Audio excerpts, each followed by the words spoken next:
All right. Welcome to the podcast today. I am so excited because I finally have someone I've been trying to get on here for a long time. I know her for a while, and she is really powerful for the things she does. I am so excited and so honored to introduce you to the world. Well, first, Coach, I am here because of you. So thank you for taking my business to the next level. You helped me rebrand. I'm so excited about our future together. So I just want to start by just saying, Doc. You're awesome. You're the man. And your beautiful wife, too. So just want to say thank you for all that you all are doing to help businesses like mine. I've had quite the journey. I am an attorney by education and first career. Started out as a prosecutor here in Orlando, native Floridian. I've been able to do some amazing things. Prosecuted gang cases, prosecuted sex crimes and child abuse. And that's where I'm most proud of the work. So hard, so dark, so complicated. But the ability to really impact lives in that sex crimes and child abuse. And then, life takes you in these paths. Like you're like, my dream was I was going to be a federal prosecutor. And I was always talking, always speaking, always doing speaking events. And had one speaking engagement for my sorority, which is Delta Sigma Theta. I have to say it. And just one of the sorors came up to me and said, "You ought to write a book," and called me a diva. And I was, I was like in my late 20s, like write a book. But Coach, things started coming to me in terms of the journey and how it could inspire other people and empower other people. And the name of that speech was "Everything Has a Price." Yes. And I was telling people that I know you're looking at me as a young attorney, and I know that you're looking at that I'm a prosecutor, but you don't know what I paid to be there. And that's how Everything Has a Price was born. As a company, that was the name of my first book. I've spoken all over the world, and thanks to the military who brought me in to do sex crimes and child abuse prevention and education for the military. And then things just have rolled since then. So I'm 3 books in. There's a 4th book in here. I have spent 20 years in child welfare. I traveled for 5 years just speaking. I left the state attorney's office, had an amazing state attorney, Lawson Lamar. Just thank you for all the opportunities if you're listening and hear this podcast. And he told me, go. He said, ride the wave. And I'm like, but I have this good government job as a prosecutor. I was in a specialized unit of sex crimes and child abuse. Wrote the book, the first book. The book started taking off. And one thing that he told me, and for anyone who's listening and you have a dream or a vision, he said, listen, this job will always be here. Ride the wave. This job will always be here. Ride the wave. And here's what's interesting. The wave has never ended. So I went from the courthouse to traveling all over the world for 5 years. 9/11 happened, things shifted. I went to do work for the Department of Children and Families on a 3-month contract as a former prosecutor. I didn't know that about you. Okay. And 3 months has turned into 20 years in child abuse. No, 20 years. But I love what I do. And it was a natural progression, right? It's like, hey, come over here. You're a former prosecutor in sex crimes and child abuse. We need people to help us with our caseloads. So I've been a senior attorney for the Department of Children and Families. I spent almost 6 years as their criminal justice coordinator for the Central Region. That's human trafficking and missing persons. I was their special, I will tell you something. Tell me. I never thought in my life I would be someone that's a prosecutor, someone in that line. Like, I can't believe that this is. Do you consider yourself law enforcement? I don't. I consider myself a part of the justice system. We all have very different roles. In my present role, I serve as the Chief Legal Officer for Kids Central. So in Florida, our child welfare system is semi-privatized. And again, just an amazing opportunity where my CEO, Mr. Cooper, picks up the phone, knew me, and again, things that people have told me that have stuck with me, had a mentor that said, you never know when you're interviewing for your next job. Somebody's always watching. And so here I am, and would have never seen myself. You talk about what you wouldn't have seen. I'll I would have never imagined myself in the role of the chief legal officer. I am so blessed and so thankful. And this journey has led to EHAP Inc. life coaching, when people are trying to figure out their next step, right? The speaking all over in terms of, sometimes that's motivational, sometimes it's, speaking on a specific topic like treatment trafficking, like sex crimes, like child abuse, and the prevention and awareness about it. And sometimes it's just lifting people up as a motivational and empowerment speaker. I got to see you. That was amazing. That was fun. I messed up. I was supposed to be there to work, right? And I just left. I was like, yes! I was looking at people like, try it again. I'm like, oh wait, the camera. Okay, we're here. But isn't that the goal, right? Isn't the goal for people to feel what you're saying? Yeah. And that's what EHAP Inc. is all about. I don't ever go to a speaking engagement where I'm just walking out. I'm always there early, coach. I always stay late because my whole goal is to connect with the heart of people, that people can feel what I'm saying and relate to it, because there's a part of us that's all connected. Yep. I love that. I'm telling you, you're something else. I love it. So you do a lot of it. Yes. And I see you do a lot of it, but you always still find time. Like, I see you do your entertainment too. You go on vacation. How do you balance that out? Because as a professional, that's been very difficult. It's difficult for a lot of people. So can we be honest? Yes. So I'm doing it now because I felt that when I was younger. I have been married and divorced. Now, I was in all the things, coach. So, I'm the president of the Black Bar Association. I'm a member of the Orange County Bar Association. I'm in my sorority. I'm in all of these different organizations. And literally, I'm gone 5 or 6 days a week. You're tired. And so what I realized is that there has to be work-life balance. And who teaches us that, right? Who's modeling that for us? And so, unfortunately, I lost my mom. She was 52. I was only 32. That was the game changer. I had already been divorced, right? Here I am with all these wonderful, you're traveling and you've been a prosecutor and blah, blah, blah, but life is still happening. Yes. And my stepfather, as we were making a decision about my mom's life support, started crying, and I'd never seen this man cry. Strong man. And he said there were so many things that we were going to do when she retired. And that, for me, was life-changing. And I said, what I'm not going to do is be out here working and not living. And so I traveled halfway around the world, both speaking and doing vacation time. I'm like, oh, what? I'm in South Korea. Let me do 2 more days. Oh, wait, I'm flying through Japan. Wait, It's all the same thing. I'm back to Japan for vacation. And so I'm very intentional and deliberate. I try to take a vacation every quarter. And that vacation doesn't always have to be, some big trip. That could be a staycation. We have so many beautiful springs and parks here in Central Florida.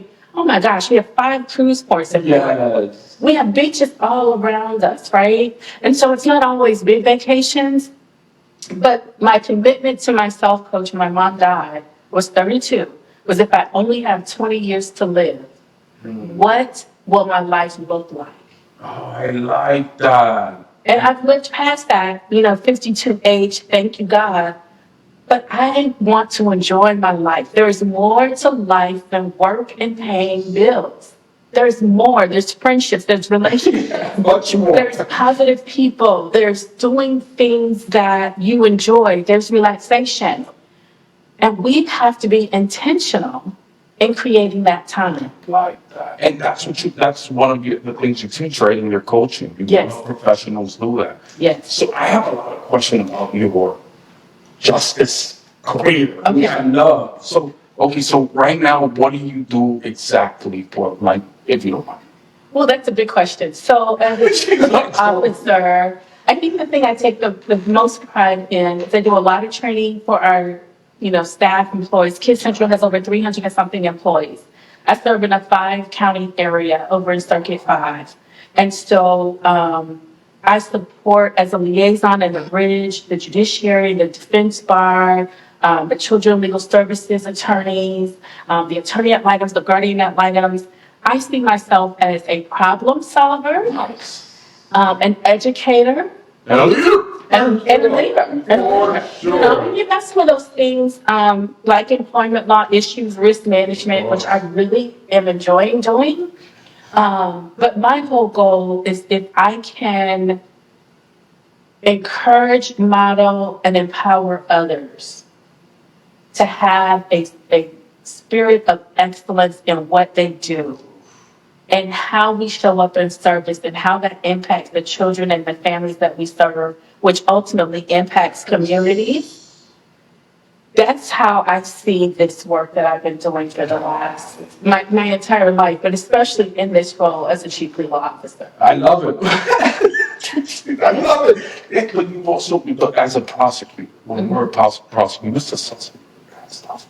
Yeah. Was it hard to do that job, to be the person that, I can tell you're a very humanistic person, and like and that's why you're good at what you do, right?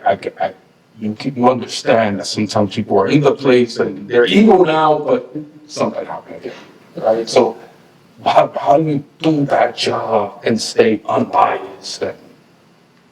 So I believe it's a calling. If somebody had asked me if this is what I was going to be doing, no, I was going to be an entertainment lawyer, right? My background is in communications and broadcast journalism. So I was going to be on television. I was going to be the next Oprah, Phil Donahue, Hughes, whatever. When I was growing up, that's what I was going to do. But what I can tell you is I'm a woman of faith. And so what I've had to realize over 30-something years of doing this work is that there is a power that is higher than me, that is always in control. My job is to show up, be fair, seek justice as much as I know justice to be. Treat people with respect. I put people in prison for that, right? And when I say their actions put them in prison for life, but I prevailed in the criminal courts. And people always say, has there ever been a case that you didn't sleep well over? And I say yes, in terms of the preparation and wanting to serve the survivor or the victim of those crimes well, but also understanding, Coach, you know what? The person that's being convicted has a mother and a father. Yeah. The person who's being prosecuted has a sister and a brother, maybe a spouse, maybe children. And so for me, people would ask me, well, how many cases did you win? And I would always say, there's no winning or losing in these courtrooms because these are people's lives. But justice being served is a different way to see it. You made some choices that harmed other people. Right. There are consequences for that in our society. And so I believe in the rule of law. And again, when I was a younger prosecutor, I was just on the grind all the time. So I don't think I gave myself a lot of time to feel about situations. I can tell you that there have been times that I've cried with my victims. There are times that I've left court with a heavy heart for the defendant's parents or family, right? As I watch them cry, because I do feel. And I think one of the things that I'm proud about is this is my community, right? I live and work in this community, and I would see a mother of someone that I, prevailed in a courtroom against, and they would come up to me and they would say, Ms. Jackson, thank you for treating our family with respect. And that comes again from somebody else modeling that. Judge Reggie Whitehead was my first judge. And he always said, everybody deserves to be treated with dignity and respect. Right. Everybody. So everybody was Mr. or Mrs. Everybody. It was not, calling people names. And I think, you use the word evil. I definitely believe there's a lot of evilness in the world. The way that I characterize it now in the child welfare system is that people are not well. Yes. People are not well. And if I can just continue to look at you, if you have a substance abuse problem or mental health problem, knowing you're not well knowing that the whole reason that we're involved in your life is to try to help you, right? Keeping children safe first, but trying to keep families together second, then I have a different level of compassion for you. Because all of us have not been well at some point. We do tell the truth. The struggle is real. Life is hard. People don't just wake up easy. No, and I got to that point where I had to make that decision, but it was because of good people that came into my life. That's what I was like, that evil, not evil, but to crime. Dark, yes, it becomes okay to do it, like when you're because of what you've been through. Yes. But good people have come in, so I see what you're saying. Yeah, they're people too. They're people too. But they do have to pay for it. Yes. It has to. And people's hearts get hard when you're looking for support or help, when you grow up in homes that are dysfunctional, when you are trying to make it. I mean, I look at our economy right now, people are working 2 and 3 jobs just to pay bills, right? This next generation of young adults are not going to be like me that can graduate from college and, get a house, right? I mean, and even then it was a struggle, right? But I can do that with one job, and that's not the case for this next generation. And so we're seeing a lot of despair. We're seeing a lot of anger. We're seeing a lot of rage, right? And so what does that produce? Darkness. And depending on the level of that darkness, turns to evil if we don't bring it back, right? If we can't get people once they've gone past a certain stage of that. And you know that from the work that your counseling center does, right? Yes. But you know what I like about the youth? That I don't know why, they kind of know they have to do something about it. Yes. A lot of clients that the counselors see, it's the youth. And they bring their parents. You get some counseling. Yes. They make my life a living hell. Wow, yeah. That's right. So you're right. So okay. So the speaking. Okay. Let's talk about your speaking because, I mean, you've done it. Like you've done it big time. You know what I mean? A lot of people are trying to get in the industry. What would you tell a person that wants to become a speaker? What should they start? What should they start doing? So I think you're already a speaker. I think if you connect with people using words, you're already a speaker. One of the things that happened for me was it was very organic, right? So where are you speaking already, right? And then not being afraid to speak for free. Everybody wants to make the money out of it, right? And I've always said I don't ever want money to be the reason that I'm not able to bless someone. Because I believe whenever I go to a speaking engagement, I'm being sent to speak to someone. I never know who that's going to be. I don't know how that's going to impact their lives. So my advice would be, what are the things that you're doing locally for free? Start out reasonably. And my company has been all word of mouth. I mean, I resisted even the thought of a business coach or. Yeah, I remember when we first met. I was like, listen, take it slow. It's all new. Because I don't want to get to the place where it's all about money. I want to be relevant, right? I want to speak to people. I want people to be attracted to the product that I bring to the table. But I think now you've got to be on social media, as you've taught me. You've got to be involved. There's so many resources online now, so many different groups, whether that's Facebook, Instagram, what have you. And I think investing in a business coach. It helps. Really helps. When I came to you, I was looking for rebranding. I had a website. I had a great webmaster for many years who retired. But what you have taught me about technology, the project management side of this has been a game changer. Yeah, you're flying on it. You're doing so good. Listen, that's what a good coach does. I was like, but, and especially if you have multiple streams of income. So if you're going to be speaking and doing, what you do for a career or profession, you're going to have organization. People now expect immediate responses, your contracts, the logistics, all of those things can be overwhelming. And I think that's why a lot of small businesses fail. And so being able to figure out what's out there, a lot of what you introduced me to, I didn't even know was out there. And I was resistant and too. I was like, Lord, how does this work? you know. I love it. But it also goes back to your question about how I have work-life balance, because you've helped me leverage technology for project management. I can be anywhere. Oh, I like that. I can be anywhere in the world. Somebody is inquiring about a speaking engagement. Boom. Right. Respond to them, Yeah. send them the contracts. Everything is done electronically now. Payment systems, invoicing, reminders, you've helped me automate. And so I would say first, speaking locally for where you are, and then you've got a brand and be professional as a brand, as a brand, your brand has got to speak to people.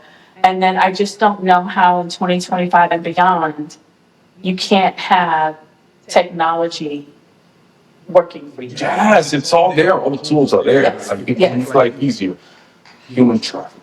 Human trafficking. Oh, do you have numbers on that? Like, what's the current numbers? Oh, gosh. I don't have the current numbers, but what I can tell you is that, we live in the state of Florida, and Florida ranks between third and fourth in the nation at any given time. Texas, California, New York, and Florida. And so, but think about it, right? We have beaches, we have warm weather, we have tourism, we have huge sporting events. I mean, a couple of years ago, we had 2 Super Bowls in our state back to back, right? So buyers coming in and out, this is a great place where people aren't necessarily staying here, right? People are coming here and they have expendable income, right?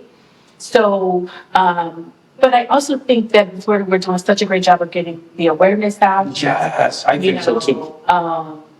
And when we talk about human trafficking, Coach, a lot of times people think about it only as sex crimes, right? Sex trafficking.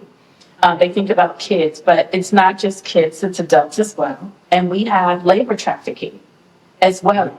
So labor trafficking, when we're looking at some of the migrant workers, right?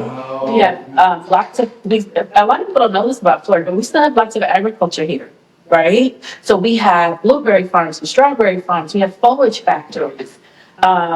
Marion County is the equestrian capital of the world with the horses and the ranches and the farms. I love how you talk. You're the way you talk is so clear. The hotel industry, the hospitality industry, right? We have people who are being recruited to come here for these jobs in hospitality. And then when they get here, now it's indentured servitude, right? So I'm not going to give you your passport. I'm going to keep it. You got to pay for water. You got to pay for where you're living. Oh, absolutely. What? Absolutely. And many times you can't even tell because so many companies have gone into contracting. So you might be in a hotel, and I'm not going to, say any names, but a chain hotel. And I tell people, pay attention, right? The workforce has really changed, right? A lot of the people that you see working can't speak English, right? And so is there this recruiter behind them who's basically subcontracted them out and is exploiting and taking all of their money? So labor trafficking is just as real as the sex trafficking. And that's what I would, before we started, I asked that.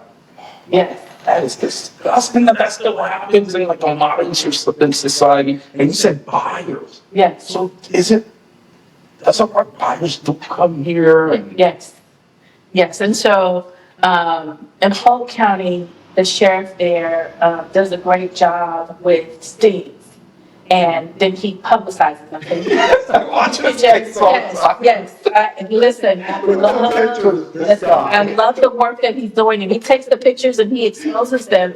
And if you've never watched one of those Polk County Sheriff's Office, you can go to their Facebook page and you could just scroll through and see. But I mean, they recently got a guy. He was a law enforcement officer down here for a conference, had a wife and children. Right? I mean, grandfathers and husbands. There was another person in one of their things down here for his wife's brother's funeral. I think I saw that. And he was busted in the sting, right? So what it teaches us is there's no particular type of trafficker. There's no generic type of buyer. Sounds horrible. Yes. Yes. I mean, and we live in a society where now everything is just so sexualized. Everything.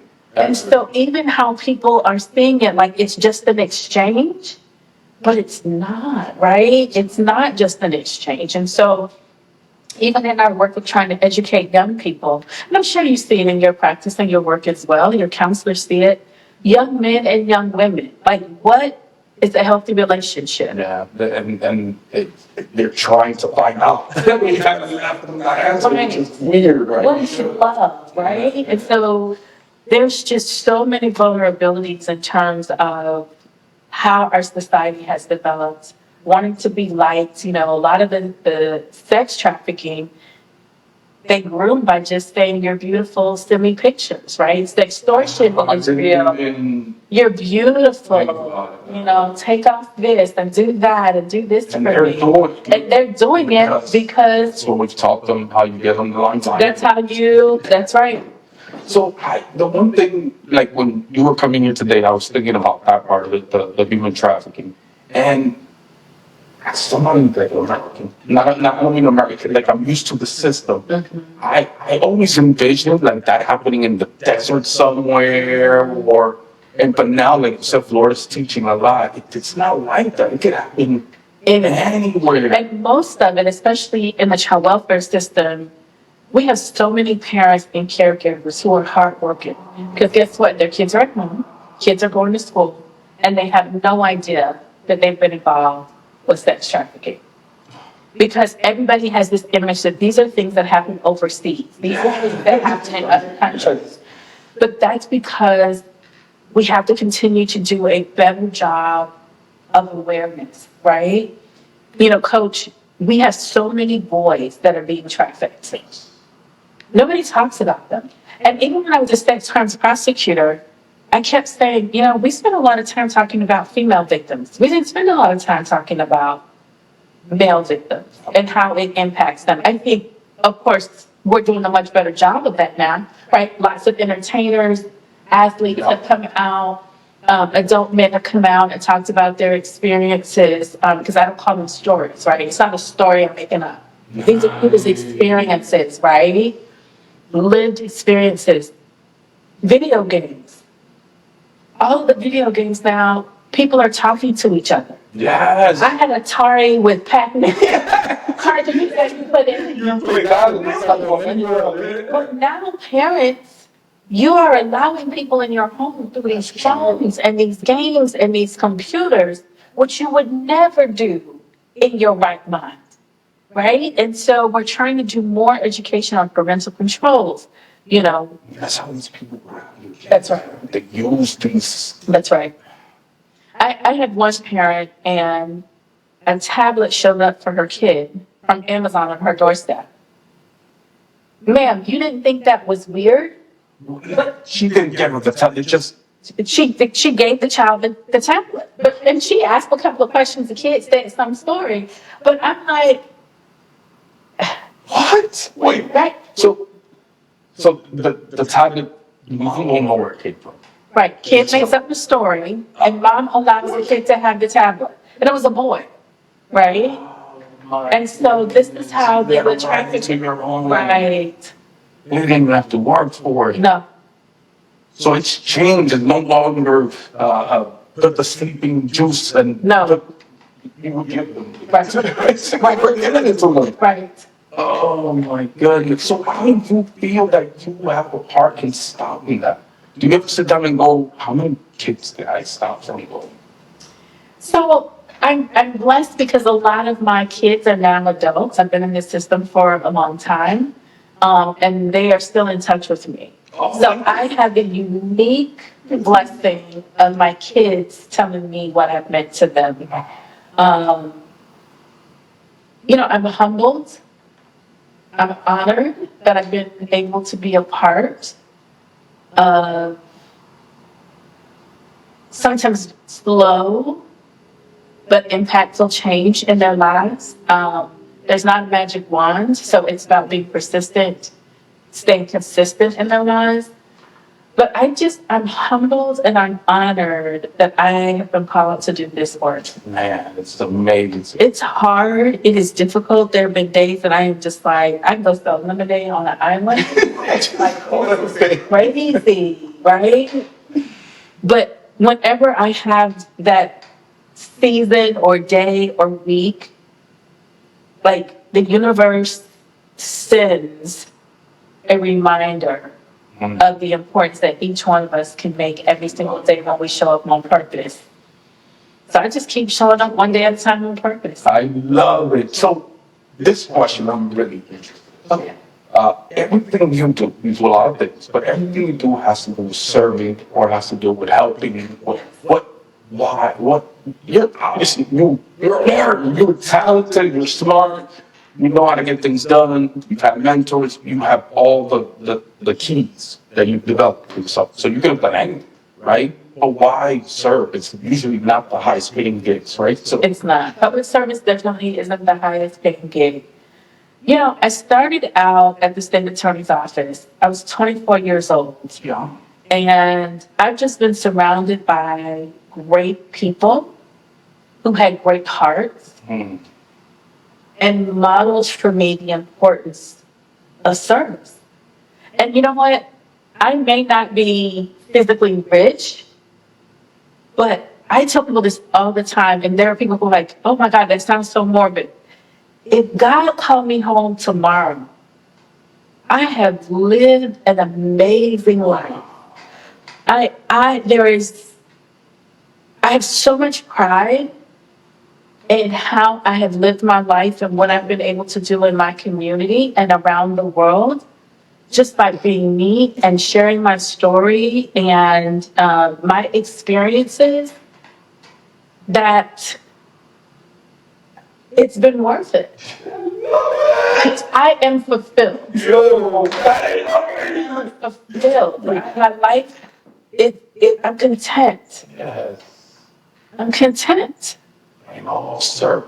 And who gets to wake up every day? And I think if people look at it this way, who gets to wake up every day not knowing how you are going to be able to positively impact someone's life? That to me is a great honor. And I choose that every day. I choose it every day. I would be walking, I think I would write, I would get a t-shirt that says, this is what I do. I say, take kids from day one. Don't talk to me. You know, it's, I don't know, it's like a hero type of Oh, thank you. situation that you got going on. And you carry it well. You think you are humble about what you do, and which is surprising because you have so much going on. You can easily not. But I work with great people, right? And I think that's important. You know, I think about the paralegals that I've had, the legal assistants, you know, and child welfare, our child protective investigators, the case managers, the people that are on the front line and in these homes. You know, I'm in a courtroom for the most part. I mean, have I gone to homes and those kinds of things? Yes. But there's so many hardworking people. And in my prayers of gratitude every day, I give thanks for the child professionals, you know, welfare professionals, you know, our law enforcement officers, our first responders, our mental health professionals, our healers and helpers, you know, the doctors and the nurses. It takes a lot of good people channeling their energy to helping other people for this world not to implode. Yes! It wouldn't work any other way, the way things are. So you done the work, huh? Yes, I love litigation. I love being in a courtroom. So you sat there and asked the question and Yes. tricked people into saying things. No, I'm just playing. You like Lori, Coach, I didn't see that coming. I love it. If I could have done it all, I would have loved to be part. Because it's such a cool thing we do. It's like negotiating. It's all, it's business. It's so many things on it. Yes. It's so policing. It's so like coaching.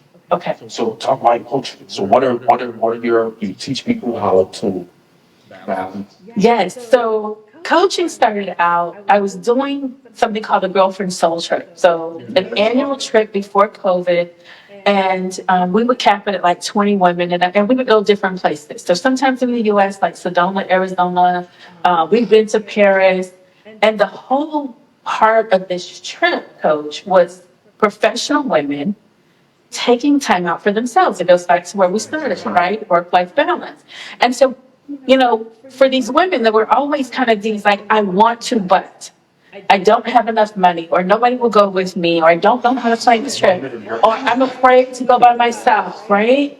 And so these soul trips were about not just like this women's conference, but really enjoying yourself. What do you like to do? So yeah, we're gonna spend a little bit of time together, but we're gonna explore. We're gonna do different. I saw the pictures. That's right. That's right. That looks fun. Like, we're gonna go through on a train trip, like through the desert in Sedona. So what I realized is that people can speak into your life, and this is one of the things I want to say to your audience. Sometimes people are saying things like, you'd be really good at, or have you ever thought about? And so people were like, girl, you're like a life coach. And I'm like, life coach? Right? And so then I started looking into it, and then somebody else would say, you should get certified to be a life coach. And so I did that. And my focus and area is really on work-life balance and resiliency. Encouraging people who have been through divorces, breakups, people who are changing their careers, people are trying to figure out relationships in terms of how do you have time for them? Or, and I'm going to say this out loud. I have made some bad choices. I have been in relationships that I knew probably weren't going to work out. But I've allowed myself to settle, even though I have a whole book called You Don't Have to Settle. Yes. Right? Go copper. You don't have to settle. It's on Amazon Kindle. And some of the choices that we make that are self-sabotaging, and I think what I've realized through the coaching that I've done over the past couple of years, because as you know, I just started doing the life coaching during COVID. Many times it's because we're talking to the wrong people about our challenges. And so we're talking to our families, we're talking to our friends, and instead of them being supportive and action oriented, they get stuck on the merry-go-round of woe is me, or they're talking about the situation or the person. When what we need, which is really what life coaching is about, is what's the plan, right? What's the next step that you can take to make your dreams a reality? And so my whole thing is reevaluating your life, right? What's not working the way I want it to work? Reimagining your life. What do you want it to look like? And then maybe we go to work on recreating your life. Yeah, I would remember that's right. Let's be creative. We're not going to stay back here. Oh. We're going to move forward. And I think you don't have to be like coach. That's why you're doing it for the right reasons. You have a career. I have a career. You don't have to do it at all. It's not like you're trying to find the gig. No, you're doing it because you can help people. Yes. And why?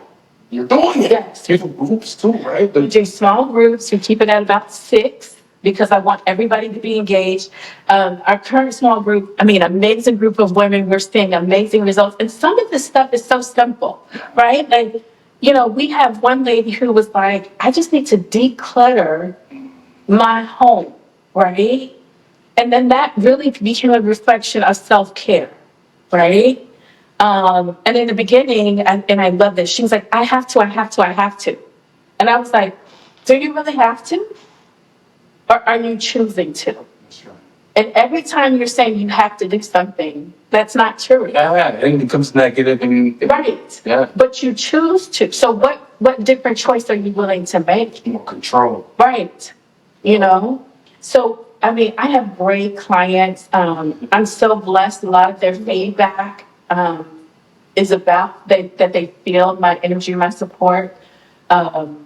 I'm texting them in between sessions too, right? Like, what are you doing for self-care this week, right? Yeah, accountability, right? Did you do A, B, C, D? Yes. And so a lot of times that's the coaching part, is that positive person to walk alongside you. Just like if you're in the gym of life, come on, 2 more, you can do it, Yep. And it's results oriented.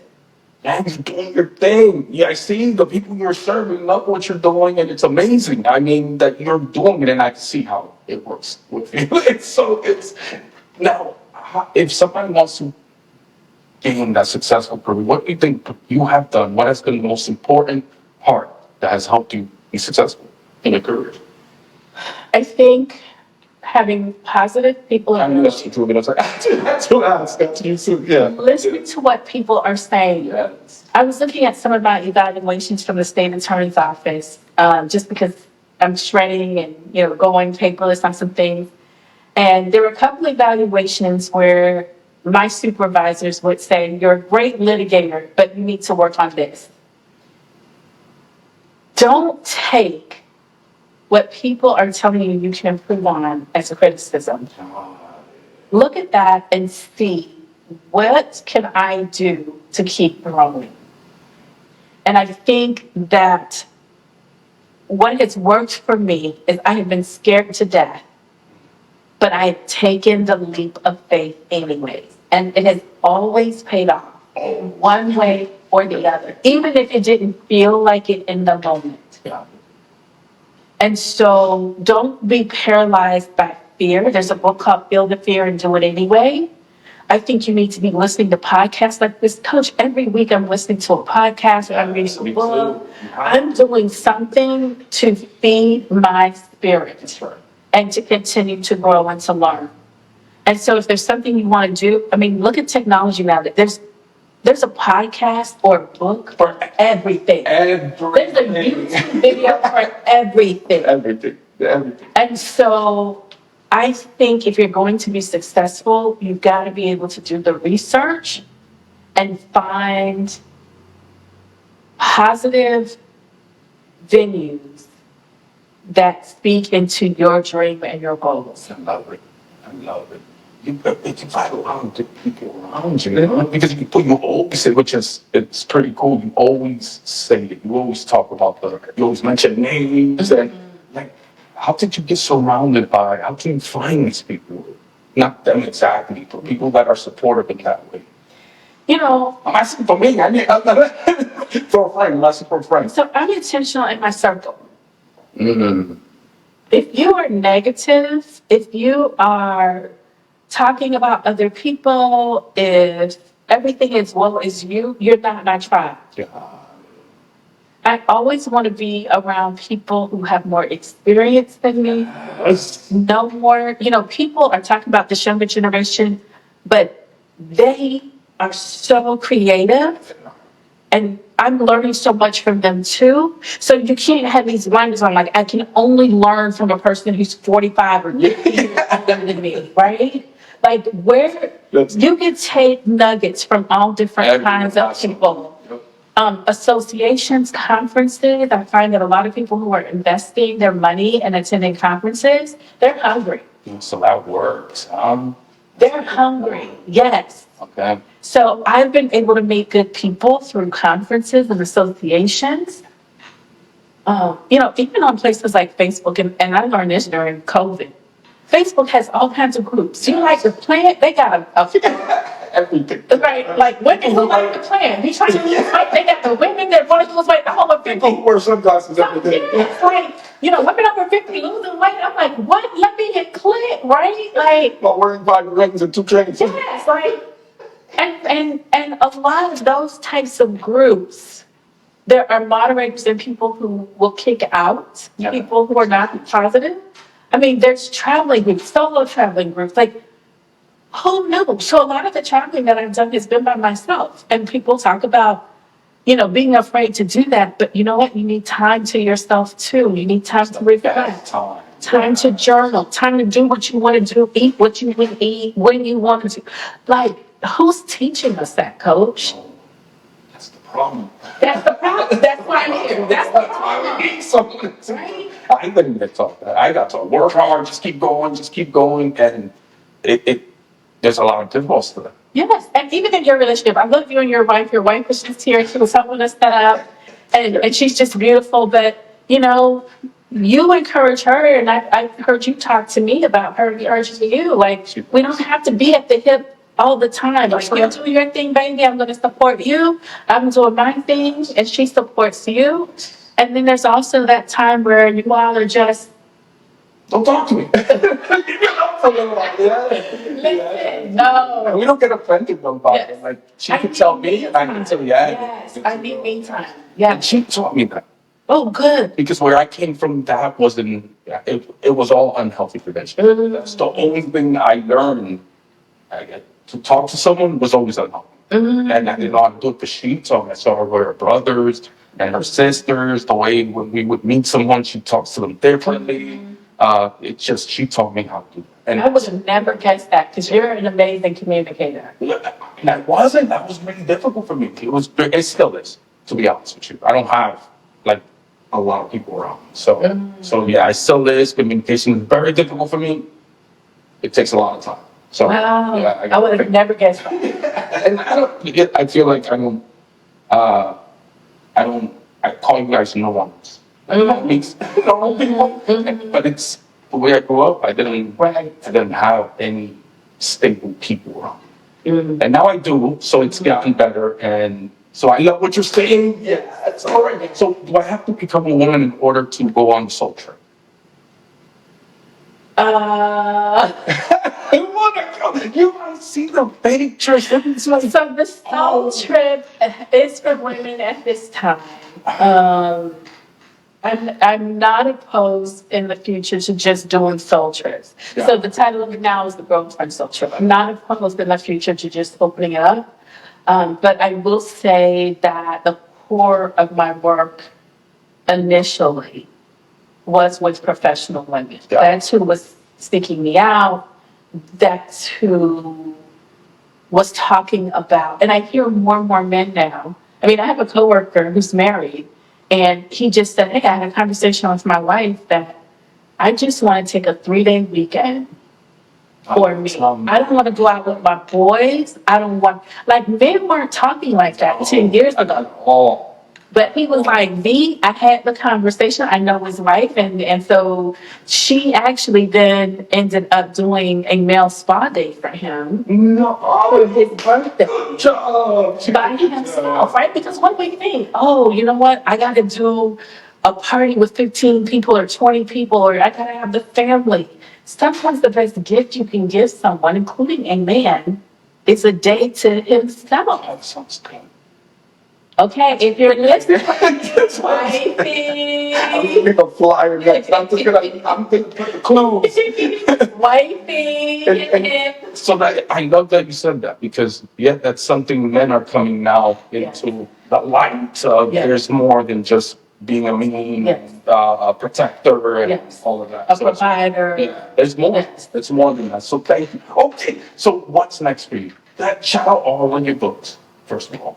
So the first one was Everything Has a Price. Love that. I love that. It taught me. I'm sorry, but it did teach me something. Oh, did it? Yes, I never thought. I always knew everything has a price. But I didn't think about it in that way. And now everything I do, I think about the price. It does. And we need to think about that in terms of who we're hanging around, and how we're spending our time.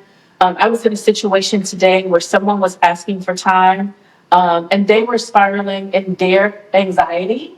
And I just said, no, I'm not available for that today. It's that day. Like, I'm not willing to pay that price. I'm not.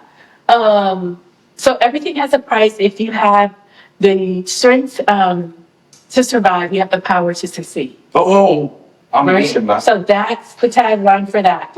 The second book is You Don't Have to Settle. And I wrote that book because I'm out on the road traveling, and people are asking me why I stopped being a lawyer. And they saw it as kind of this bad thing, like I gave up my career as a prosecutor to speak.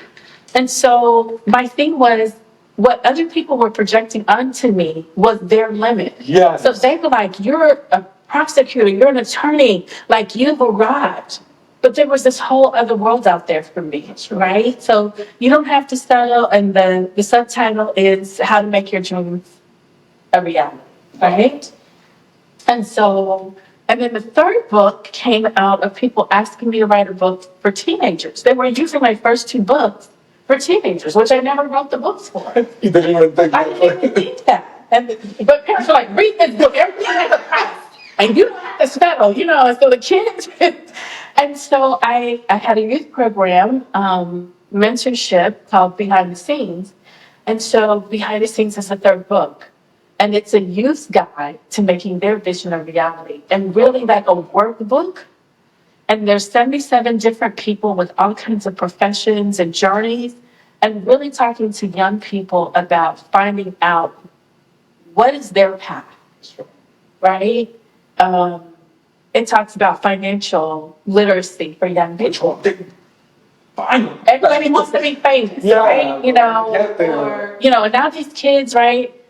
Money grows on trees. I know my parents used to say that, but literally now kids have phones and kids are getting their nails and hair done. And I need parents and caregivers to explain to these kids, do you know how many hours I have to work to get your nails done, your hair done, your hair cut, these Jordans that you want, this game that you want? Are we having those conversations with our kids? And even in terms of their career, like being a reality television person is not a career. At all. But our kids are buying into this Yes, they're trying stage to life. Yes. They're trying to get there, and yeah, it's Right. all right. So, and where do they go? So all of these books are on Amazon Kindle. And, you can just Veraunda Jackson, or you can put the names of the books in. And of course, the website that you have redesigned takes you right there. So very easy to get them. Most people now are reading on Kindles, et cetera. So made the decision at one point, they were in bookstores, they were in print, but made the business decision. Most people now are doing it. Job. Yes. Yeah. That's a great decision. Yes. And to speak, like if someone needs to hire a speaker for the next event, Yes. what can they expect? What is your wheelhouse? Energy, connection with people, Yes, I was there. empowerment, Yes, truth, right? In terms of practical that's right. engagement. I'm not getting up there with all of these stats and a PowerPoint and 200 slides that you read. We not coach. I'm like, hey, we come in here with energy, right? Yes. And so, practical engagement with your audience and affordable, right? I have really prided myself on remaining an affordable, impactful speaker. So, I mean, I'm down to earth, all this. I see people, and they're like, they need a limo, they need a green room. I need a blue candy. No. Just give me that stage and let's get going. No. Yeah, so that's If you want real life solutions to real life problems, you want to empower your audience. They've been struggling. You need to re-energize your workforce. Those are the kinds of things that I do when people are hiring me. Yes, and I've been there. I can attest. I'm telling you. That's it, all right. Well, it's not even clean there. Again, I was so into it. I'm telling you. I'm like, I work there. I'm like, I'm part of the team. Like, You're a part of it. What's Carlos? It was really good. I loved it. I loved it. And like, it felt truthful. Always true. It's different. Like, you could tell you went up there to make an impact. Authentic, Yeah. energetic, engaging. Those, my company's mission is an affordable speaker with a priceless message. Oh, I am always bringing my authentic self to connect with that audience. that's right. And they're not cookie cutter presentations. Yeah. I mean, I'm giving you 110%. That's right. Yeah, I felt it. It was there. All right. What you want to add? Before we go, I forgot to add. And I just want to encourage people, you and I were just together as you were talking about, and with the life coaching, just stop blaming other people. If you're not where you want to be, stop, reevaluate what is working, what is not working, reimagine what you want your life to be like, and then go to work recreating it. That's right. And it's okay to ask for help. So if that's a life coach, a business coach, if that is associations or Facebook groups, find your tribe. That's right. Life is so short and so precious. And I'm telling you, you can be happy and you can be fulfilled and you can walk in balance. And I'm so thankful, and I think that's what I want to end with. I'm so thankful for you as a part of our family, your encouragement, the mutual blessings. Find people who have energy where they're okay with giving That's right. and not always taking. it's okay to say no. It's okay to say, this is not in alignment with who I am or where I want to be. And if there's anything that I can do to support anyone that's listening today on your journey, I have this amazing website Go to it. that Coach has rebranded that is so friendly to use. And when people, it's so funny because people are like, am I talking to you? Yes, if you send the message. Yeah, it goes like son, you make sure of that. Yeah. No AI. There's no, I was like, no.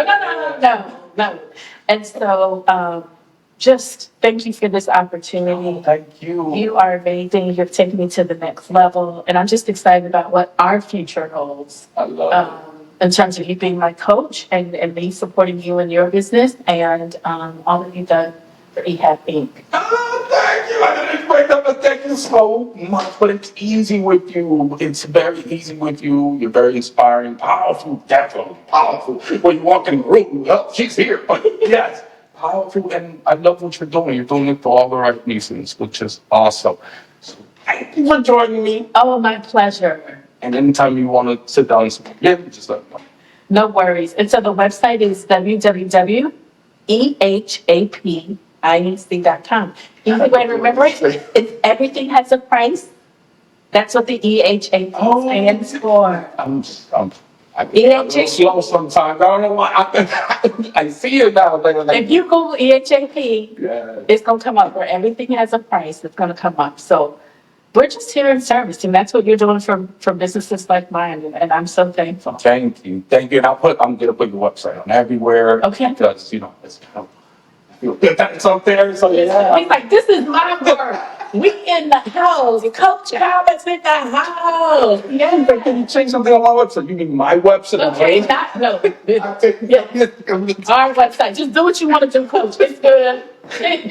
And the groups, they can find the groups there too. Yes, and registration there. We put it all there. Everything. Right. Look, you've leveled me up. So, Like if you want to do, like it's there. And Coach, here's the other thing that I didn't mention: individual soul trips. Right?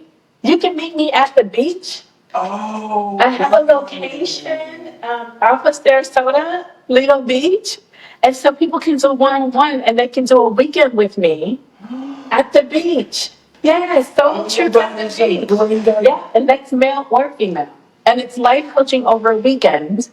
Intensive life coaching over a weekend. And we go to the beach and we walk and talk. We shop, we eat, we do whatever. I built it around that person and what they enjoy. Nice. At the beach, yes. You said Lido Beach? Lido Beach, which is right off of Sarasota. So like 2.5 hours from Orlando. Dude, that's a good idea. I'm excited. That's a really, really good idea. Yeah. Okay.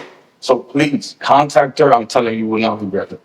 All right. Well, thank you for joining. Thank you for having me. This has been so much fun. Thank you. Have a great day. You too.